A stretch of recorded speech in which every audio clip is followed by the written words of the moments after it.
strange. Nice people, very smart, but they don't laugh like the rest of us. At Harvard, no, they sit there for an hour and go, oh, yeah.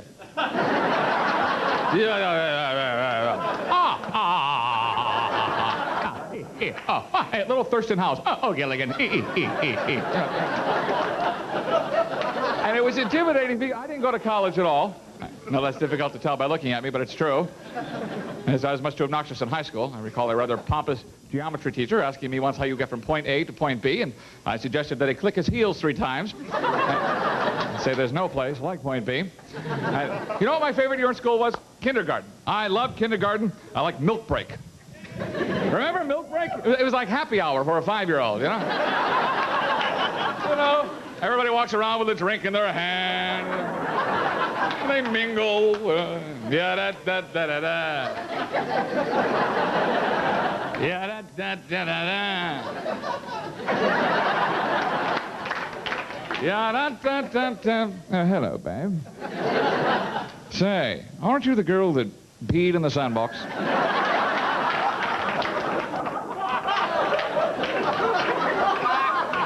I love your work.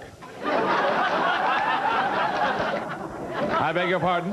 What's my sign? I don't know. We can't read yet. Listen, babe, the big hand is on the 5. It's almost nap time. What do you say we go back to my blanket to look at my booger collection? That is so cute. 'Cause whenever I tell that story, all the girls go, ugh. And all the guys go, I had one. I still have it. We leave so many simple pleasures behind in our childhood, simple little things. Remember that? It was so much fun. Still fun.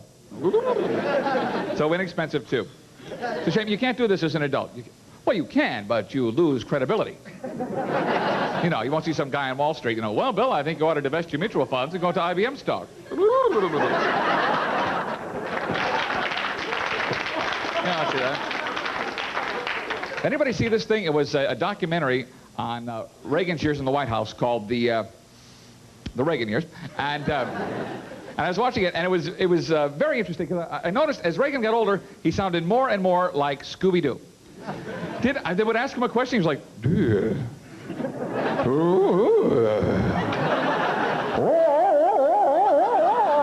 Mr. President, we sold guns to Iran. Uh-oh.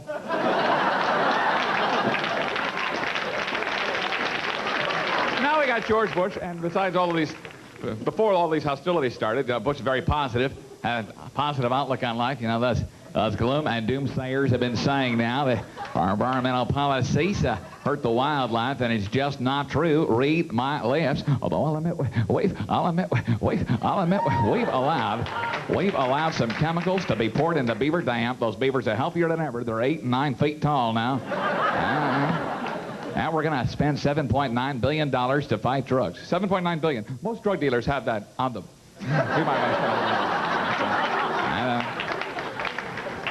I wonder if he calls up Reagan for advice. Wouldn't you love to hear those calls? Hello, Mr. President? Yes, who's this? It's the President. Oh, then who am I? Ron, it's George. Oh, Stinky, why didn't you say so?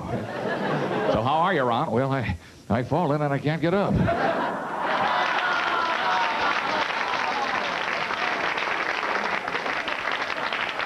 I know I'm not the first humorist you've ever seen to talk about that, but, you know, they're very good, those little life call things. They're very good. We got one from my grandmother. Well, we took it away. She was abusing it.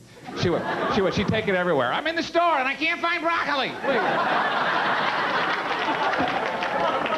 I'm in bed. I can't fall asleep. Please. No. I'm on the potty. We're out of paper. Please. Dan Quayle could use one of those. I'm vice president, and I can't believe it. Now, folks, I love this country, but Dan Quayle is the vice president of this great land of ours. Why does he always have this look on his face like, we had homework? And the vice, it scares me. But Bush is talking to the space shuttle astronauts on the phone. Very proud of you. You know, Quayle's behind him. Tell him to bring me back a moon rock. Shut up, Dan. Let me talk. Hello, Mr. Spaceman. Are you drinking lots of Tang? You know. Tang. They drink Tang in space, you know, because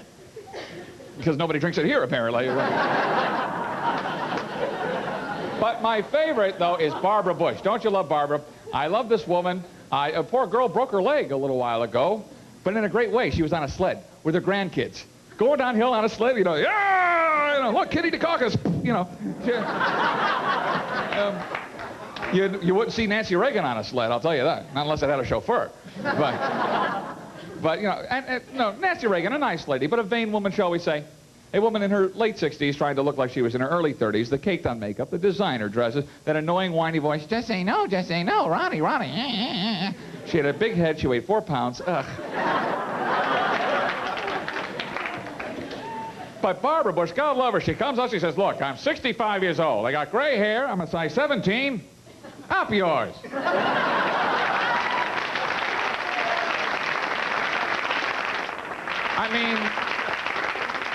I mean, I sleep with the president. I'm supposed to impress you? Anyway, folks, that's my time. Thanks a lot. Have a good night.